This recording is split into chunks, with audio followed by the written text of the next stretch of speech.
First of all Nitish Reddy bro you are really great. Yes, என்ன மாதிரி ஷாட்டுங்க, ஒரு ஷாட்டும் அந்த மாதிரி பெர்ஃபெக்ஷனா ஆடுறாரு. எஸ், செம்ம பார்ட்னர்ஷிப். இது எப்படி இருந்துச்சுன்னு பாத்தீங்கன்னா, ஆஸ்திரேலியா வந்து மேட்ச் டெட்டுன்ட்டு இருக்கும் போது இவர் கொடுத்தாரு பாருங்க ஒரு இருங்க பாய் மூமெண்ட். யூ எஸ் கைஸ், இந்தியாவுக்கு கண்டிப்பா நல்ல ஒரு சான்ஸ் இருக்கு. எஸ், கண்டிப்பா என்ன பொறுத்த வரைக்கும் இந்தியா வின்னுக்கு போகணும், டிராக்கு போக கூடாது. எஸ், ஏன்னா நம்ம பேட்ஸ்மேன் ஃபர்ஸ்ட் இன்னிங்ஸ்ல சொதப்பிட்டாங்க, பட் அவங்க பேட்ஸ்மேன் ஃபர்ஸ்ட் இன்னிங்ஸ்ல நல்லா ஆடினாங்க. ஸோ மோஸ்ட் ப்ராபப்லி நம்ம பேட்ஸ்மேன் செகண்ட் இன்னிங்ஸ்ல கண்டிப்பா ஓரளவுக்கு டீசென்டா ஆட வாய்ப்பு இருக்கு. And we can win easily. என்ன பொறுத்த வரைக்கும் இதுதான் நான் சொல்லுவேன். அண்ட் மோர் ஓவர் வாஷிங்டன் சுந்தரையும் நம்ம பாராட்டியே ஆகணும். எவ்வளவு பிரஷர் அவருக்கு. எஸ், அஸ்வினோட ஷூஸை ஃபில் பண்ணணும் அவரு.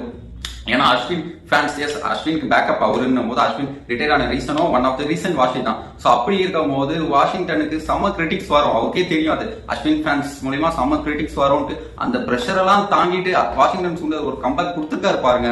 எஸ், சேமா சைமல்டேனியஸா நம்ம யாரு நிதிஷ் ரெட்டி ஆடின பால்ஸ் 170 அதே பால்ஸ் தான் இவரும் ஆடி இருக்காருங்க. எஸ், ரன் 50 இருந்தாலும் ரியலி நம்ம அப்ரிஷியேட் பண்ணியே ஆகணும்.